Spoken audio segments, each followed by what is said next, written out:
Hello, friends. Welcome you all to your YouTube channel Study with Ru. Euclidean rings को further continue करते हुए हम आज अगली थ्योरम स्टार्ट कर रहे हैं.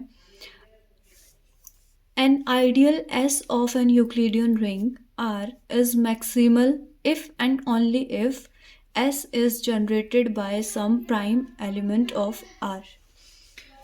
थ्योरम में क्या कहता है कि हमें ये शो करना है कि अगर हमारी ये जो S है वो किसी यूक्लिडियन रिंग की आइडियल हो तो वो आइडियल मैक्सिमल होगी अगर वो किसी एक प्राइम एलिमेंट से जनरेट हो रही है. और इफ़ एंड ओनली इफ़ का मतलब होता है इसका ऑपोजिट भी, कि अगर वो किसी प्राइम एलिमेंट से जनरेट हो रही है इट मीन्स कि वो मैक्सिमल होगी. ये दो चीज़ें हमें इस थ्योरम के अंदर प्रूव करनी है. ठीक है, तो हम फर्स्ट पार्ट से स्टार्ट करते हैं. हमें पता है कि हर एक यूक्लिडियन रिंग होती है वो प्रिंसिपल आइडियल रिंग होती है. क्लियर है? हमने ये last second I think video थी जिसमें हमने ये प्रूव किया था कि कोई भी यूक्लिडियन रिंग की आइडियल जो होती है वो प्रिंसिपल आइडियल रिंग होती है. ठीक है, तो हमारी ये जो आर होगी जो हमारी मतलब यूक्लिडियन रिंग है ये क्या होगी? प्रिंसिपल आइडियल रिंग होगी. इट मीन्स कि ये आर किसी ना किसी एलिमेंट से जनरेट होगी और हमारी जो आइडियल एस है जो इसकी आइडियल है वो भी किसी एलिमेंट से जनरेट होती है. तो हमने क्या किया, हमने इस आइडियल एस को मान लिया कि ये अपने किसी एलिमेंट ए से जनरेट हो रही है. ठीक है, तो हमने क्या कहा कि हमारी ये जो आइडियल एस है ये किसी एलिमेंट ए से जनरेट हो रही है. ये जनरेट होने का साइन होता है. अगर कोई एलिमेंट जनरेट हो रहा है इट मीन्स हम इन दो ब्रैकेट्स के बीच में उस एलिमेंट को लिखकर शो करते हैं. ठीक है, हमें पहले पार्ट में हमें क्या करना है, हमें एस को मैक्सिमल लेके चलना है और ये प्रूफ करना है कि हमारा ये जो ए है ये प्राइम है. ठीक है, तो फर्स्ट पार्ट में यही प्रूफ करना है. तो हमने लेट कर लिया कि हमारा एस जो है वो मैक्सिमल है और अब हमें शो क्या करना है कि ए हमारा प्राइम होगा. क्लियर हुआ? आई होप इतनी बात समझ आ गई कि हमें क्या प्रूफ करना है और हम क्या लेके चल रहे हैं. ठीक है, हमने माना. अब हमें शो करना है कि ए प्राइम है. जब भी हमें ये शो करना है कि कुछ चीज़ है तो हम क्या मान के चलते हैं? उसका अपोजिट. तो हम लेट कर लेते हैं कि हमारा ये जो ए एलिमेंट है ये प्राइम नहीं है. अगर ये प्राइम नहीं है तो ये कोई ना कोई कॉम्पोजिट हो मतलब नंबर होगा. ठीक है, तो हमने मान लिया कि ये एक कॉम्पोजिट नंबर है और हम इस ए को इस फॉर्म में लिख सकते हैं. आपको इतनी बात तो पता होगी कि जितने भी कॉम्पोजिट नंबर्स होते हैं वो प्राइम नंबर्स की फॉर्म में लिखे जा सकते हैं. ठीक है, जैसे 4 होता है तो उसको हम लिख सकते हैं 2 इंटू 2. 6 होता है तो 2 इंटू 3. ठीक है, लाइक दिस. तो हमने कहा कि हम इस कॉम्पोजिट नंबर ए को इस फॉर्म में लिख पा रहे हैं. और ये भी क्लेम किया है कि बी और सी दोनों ही हमारे यूनिट्स नहीं होंगे. ऐसा हमने क्यों कहा है ये और बता देती हूँ. देखो, अगर बी या सी में से कोई भी एक एलिमेंट अपना यूनिट हो गया तो by the definition of units हमें पता है कि अगर सी यूनिट है, लेट अस सपोज कि सी यूनिट है, अगर ये यूनिट हुआ तो इट मीन्स कि सी को बी के साथ ऑपरेट करने पर हमारा रिजल्ट क्या बनेगा? 1. क्योंकि यूनिट की डेफिनेशन ही क्या बोलती है कि हर हमारे ए के लिए हमारे पास एक ऐसा बी होगा जिसके साथ ऑपरेट करने पर हमारा रिजल्ट क्या बन जाएगा? उसका यूनिटी एलिमेंट बन जाएगा. वैसे ये 1 नहीं बोलते हम यहाँ पर, यूनिटी एलिमेंट बन जाएगा. आपको ये यूनिट्स के डेफिनेशन से क्लियर हो गया होगा. ठीक है, अब तक अगर पीछे की वीडियोस देखी हैं तो और अच्छे से समझ आ गया होगा. तो देखो, अब अगर इनमें से ये यूनिट्स होते दोनों में से कोई भी तो ये वाला एलिमेंट क्या हो जाता? प्राइम हो जाता. लेकिन हमने क्या माना है कि ये प्राइम नहीं है. इट मीन्स ये दोनों ही क्या है? यूनिट्स नहीं होंगे. क्लियर हुआ? ओके, आगे देखो. अगर मेरा ए इस फॉर्म में लिख सकती हूँ मैं, तो डिविजिबिलिटी के डेफिनेशन पे अगर आप जाओगे तो उससे क्या होगा? इसको इस तरीके से लिखने का मतलब क्या होगा कि ये जो मेरा बी है वो ए को डिवाइड करता है. ये कैसे मैं बोल रही हूँ? देखो, जैसे मैं लिख रही हूँ, जैसे ये वाला था, जैसे 4 को मैंने 2 इंटू 2 लिखा, इट मीन्स कि ये 2 से डिवाइड हो रहा है ना 4. जैसे मैंने 6 को 2 इंटू 3 लिखा, तो ये 6 2 से भी डिवाइड हो रहा है और ये 6 3 से भी डिवाइड हो रहा है, समझ रहे हो। तो बस मैंने क्या किया है, यहाँ से जैसे ये वाली फॉर्म थी तो मैंने लिख दिया कि ये 2 जो है वो 6 को डिवाइड कर रहा है, तो मैंने इसी तरीके से इसको लिख दिया कि ये जो मेरा बी है ना वो इस ए को डिवाइड कर रहा है। क्लियर हुआ? ठीक है। अब देखो अब हमने क्या कहा है, नेक्स्ट लाइन में मैंने कहा है कि अगर ये बी ए को डिवाइड कर रहा है, इट मीन्स कि जो मेरा बी है, जो बी वाले मतलब जनरेटर्स होंगे उनका सबसेट होगा ए। ये देखो, अब ये चीज़ है ना, यहाँ पे एक छोटा सा कंसेप्ट मैं आपको बताना चाहूँगी, क्लियर करवाना चाहूँगी यहाँ से, ठीक है। अगर आप समझ पाओ तो देखो, कोशिश करना। जैसे हमारे पास है ना, मान लो एक आर सेट है, मेरे पास है 2 4 6 8 10 इस टाइप का सेट है, ठीक है। अब आप एक चीज़ सोचो, अगर मैं कहूँ 2 के जनरेटर, 2 को अगर मैं जनरेटर कहूँ, इट मीन्स देखो 2 की टेबल में कौन कौन से आते हैं, इन सब में से 2 आता है, 4 आता है, 6 आता है, मतलब ये सारे एलिमेंट्स इंक्लूड हो जाएंगे, ठीक है। यही अगर मैं कहूँ कि यही वाला सेट 4 से जनरेट हो रहा है, ठीक है, तो कौन कौन से इंक्लूड होंगे, 4 होगा, 8 होगा और लाइक दिस। तो एक तरीके से क्या होगा, जो नंबर जितना ज़्यादा छोटा होता है ना वो सबसेट होता है बड़े वाले सेट का, मतलब बड़े वाले के जनरेटर का। तो इसलिए मैंने क्या लिखा कि अगर मेरा बी ए को डिवाइड कर रहा है तो यहाँ पे क्या हो जाएगा, ये इसका सबसेट निकला, ठीक है। अब A is a subset of B and B is a subset of R। यहाँ से मैं का क्या कंक्लूजन निकालूंगी, क्योंकि हमने क्या माना था, S जो है वो A से जनरेट हो रहा है, इट मीन्स ये तो S के इक्वल आ गया। तो यहाँ से मेरा जो ओवरऑल चीज़ है वो क्या निकली कि S is a subset of B and B is a subset of R, ठीक है। लेकिन हमने तो कहा था कि हमारा S जो है वो मैक्सिमल है, और यहाँ पे ये हो रहा है कि जो S है वो B इसका सबसेट है। इसका मतलब क्या हुआ कि अगर मेरा S मैक्सिमल है तो या तो ये वाली जो है B जो है जनरेटर वाला, या तो ये S है या फिर ये R है। दो ही पॉसिबिलिटीज़ होती हैं, क्योंकि S मैक्सिमल है इसलिए या तो ये S के इक्वल होगा या फिर ये R के इक्वल होगा, ठीक है।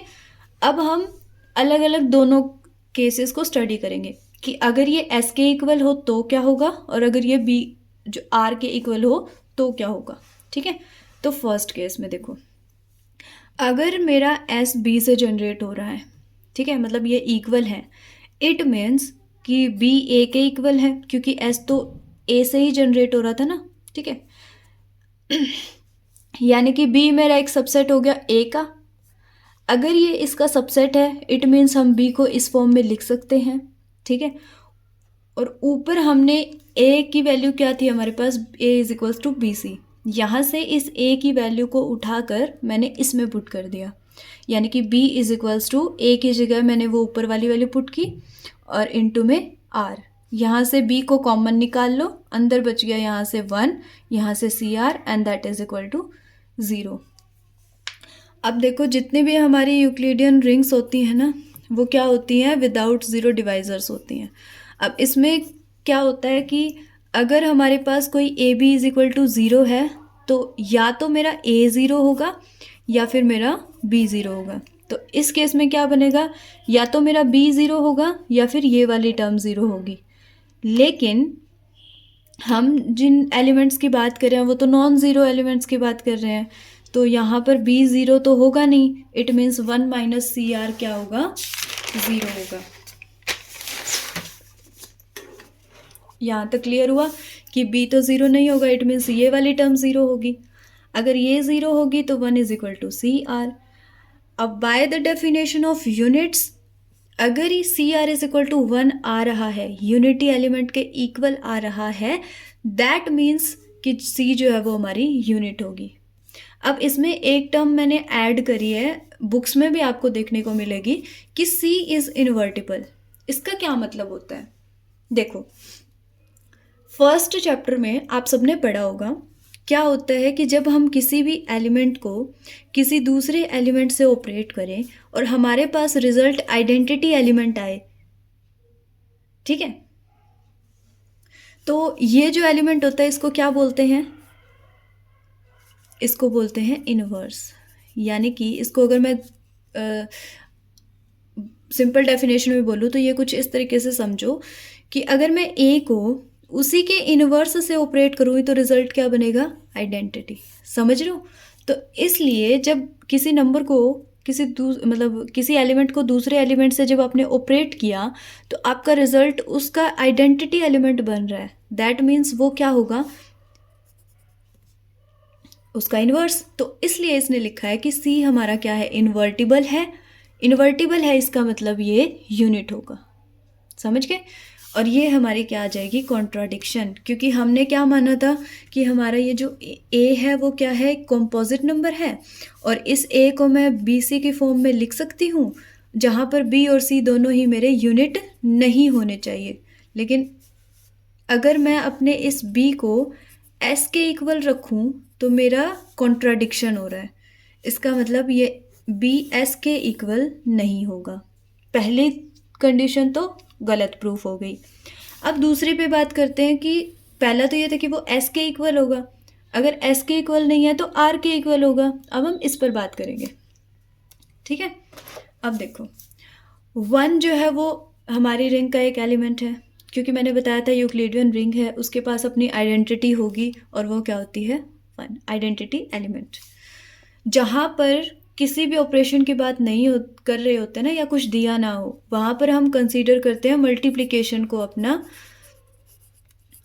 तो ठीक है, तो जैसे मल्टीप्लिकेशन को ही अपना वो कंसीडर करते हैं अपन ऑपरेशन, और मल्टीप्लिकेशन के अंदर आइडेंटिटी क्या रहती है? 1। तो हम ऐसा मान के चल रहे हैं कि 1 तो होगा ही होगा इसके अंदर, तो 1 इसका एक एलिमेंट है। और वैसे हम बात कर रहे हैं यहाँ पर रिंग्स की, तो रिंग्स में एक प्लस का होता है और एक मल्टीप्लिकेशन का होता है, तो ये अपनी मल्टीप्लिकेटिव आइडेंटिटी होती है, ठीक है। तो मल्टीप्लिकेटिव आइडेंटिटी होती है और ये हमारी रिंग के अंदर होगी। इट मीन्स अगर ये आर में है तो ये इससे भी बिलोंग करेगी, इससे बिलोंग करेगी, तो हम इस 1 को इस फॉर्म में लिख सकते हैं। यूनिट्स की डेफिनेशन में जाओगे तो यहाँ से हमें पता चलेगा कि हमारा बी इन्वर्टिबल है। अगर बी इन्वर्टिबल है तो वो यूनिट होगा। अगर ये यूनिट हो गया तो हमारी जो हमने सपोज किया था वो गलत हो जाएगा। समझ रहे हो? तो ये हमारी सपोजिशन की कॉन्ट्राडिक्शन आ जाएगी। इसका मतलब ना तो ये हमारा बी आर के इक्वल है, ना ही ये हमारा बी एस के इक्वल है। और ऐसा कब नहीं है? जब ए क्या हो? कंपोजिट। अगर मैं इस ए को कंपोजिट लेती हूँ तो हमारी दोनों ही कंडीशंस गलत प्रूफ हो रही हैं। दैट मीन्स कि ए कंपोजिट नहीं है, ए हमारा एक प्राइम एलिमेंट है। ए हमारा एक प्राइम एलिमेंट होगा। आई होप इतना क्लियर हुआ है। अब हम चलेंगे इसके इनवर्स पार्ट पे, कन्वर्स पार्ट पे, ठीक है। कन्वर्स पार्ट में हमें क्या करना होता है? जो हमने प्रूफ किया है उसको लेट करके चलते हैं, और जो हमने लेट किया था उसको प्रूफ करना होता है। दैट मीन्स इस बार हम लेट करेंगे कि हमारा ए प्राइम है, और प्रूफ क्या करना है? टू प्रूव, यहाँ पे मैं लिख देती हूँ, to prove S is maximal. हमें क्या प्रूफ करना है? अब एस को मैक्सिमल प्रूफ करना है। अब देखो, सपोज किया कि ए एस हमारा किसी एलिमेंट से जनरेट हो रहा है और वो एलिमेंट ए है और वो प्राइम एलिमेंट है। क्लियर हुआ? अब हमें अगर इसको मैक्सिमल शो करना हो, ठीक है, अब मैंने बताया था अगर हमें कुछ चीज़ शो करनी होती है तो हम उसका उल्टा लेके चलते हैं। तो हम कुछ इस टाइप से लेके चल रहे हैं कि हमारे पास कोई एक और आइडियल है टी, ये आइडियल मैक्सिमल है, इस टी को मैंने मैक्सिमल मान लिया। दैट मीन्स कि एस हमारा मैक्सिमल नहीं है, हम ये मान के चल रहे हैं बेसिकली, ठीक है। तो हम किसी दूसरी आइडियल को इसका मैक्सिमल बता रहे हैं कि ये इसका मैक्सिमल होगा। तो S is a subset equal to T and that is a subset equal to R। हमने इस T को क्या बोला है? मैक्सिमल, और इस S के लिए हमने कह दिया भाई ये मैक्सिमल नहीं है। ओके अगर T इसकी एक आइडियल है तो वो एक प्रिंसिपल आइडियल होगी, और प्रिंसिपल आइडियल है तो वो किसी ना किसी एलिमेंट से जनरेट होगी, और वो एलिमेंट मैंने मान लिया है B। कि ये जो मेरा टी है वो किसी बी एलिमेंट से जनरेट हो रहा है। यहाँ तक क्लियर हुई बात? आगे देखो, अगर ये फर्स्ट केस तो ये वाला बनता है, हम इस पे बात करते हैं कि S is a subset equal to T। ठीक है, दैट मीन्स S क्या था, A से जनरेटेड था, T क्या था, B से जनरेटेड था। और इससे हमारे पास क्या कंक्लूजन निकलेगा कि A is equals to some element into B, और ये एलिमेंट X होता है, ये हमारा रिंग का ही कोई एलिमेंट होता है, ये आप मेंशन कर देना ब्रैकेट में। ठीक है, अब अगर ये इसके इक्वल आ रहा है, अभी मैंने आपको बताया था कि किसी नंबर को अगर हम इस फॉर्म में रिप्रेजेंट कर पा रहे हैं, इट मीन्स कि वो नंबर कॉम्पोजिट है। लेकिन हमने तो कहा था कि हमारा A प्राइम नंबर है। अगर ऐसी कंडीशन बन रही है और ये प्राइम नंबर है, तो दो पॉसिबिलिटीज़ आती हैं, या तो ये मेरा B जो है वो यूनिट होगी या फिर एसोसिएट होगा। एसोसिएट और यूनिट मैं आपको अपनी स्टार्टिंग की वीडियोस में करवा चुकी हूँ, आप उसमें एक बार चेक कर लेना, बहुत अच्छे से अलग अलग डिफाइन करा हुआ है हर एक को। ठीक है, इट मीन्स B या तो यूनिट होगा या एसोसिएट होगा, दो केस बन जाएंगे। अगर B यूनिट हुआ तो ये R के इक्वल हो जाएगी जो हमारी रिंग है, और अगर ये एसोसिएट हुआ तो वो हमारे S के इक्वल हो जाएंगी। अब हमने किया क्या, सबसे पहले तो हमने ना एक T को मैक्सिमल मान लिया और कह दिया कि S हमारी मैक्सिमल नहीं है, और फिर हमने क्या किया, दो केसेस पे बात करी, ऐसी सिचुएशन बनाई जिससे हम क्या कर रहे हैं, या तो ये T जो है ना वो S ही है या फिर ये T जो है वो R ही है। अगर इन दोनों में से कोई हो गया तो ये तो प्रूफ हो ही गया कि यहाँ पर T मैक्सिमल नहीं है, एक्चुअल में मैक्सिमल क्या है, S है। ठीक है, तो दैट मीन्स कि अगर ये R या S के इक्वल हो जाएगी तो ये तो प्रूफ हो ही गया कि S जो है वो हमारी क्या है, मैक्सिमल है, क्योंकि T यहाँ पे मैक्सिमल नहीं हो सकती और generated by prime element A। I hope आपको क्लियर हो गई होगी। अगर फिर भी आपको समझ नहीं आया, किसी टाइप की कोई दिक्कत है, तो आप कमेंट बॉक्स में डाल सकते हैं। इस बार वीडियो जल्दी बन जाए थोड़ी सी, इसलिए मैंने राइट करके उसके बाद एक्सप्लेनेशन दी है। अगर फिर भी आपको समझ नहीं आता है तो मैं सिंपल आपको कैलकुलेशंस के साथ पूरा अलग से दोबारा इसकी वीडियो अपलोड करने की कोशिश करूँगी। So thank you so much, और जिस भी पॉइंट से आपको समझ नहीं आया हो आप कमेंट कर सकते हैं। मिलते हैं नेक्स्ट वीडियो के साथ। Thank you so much.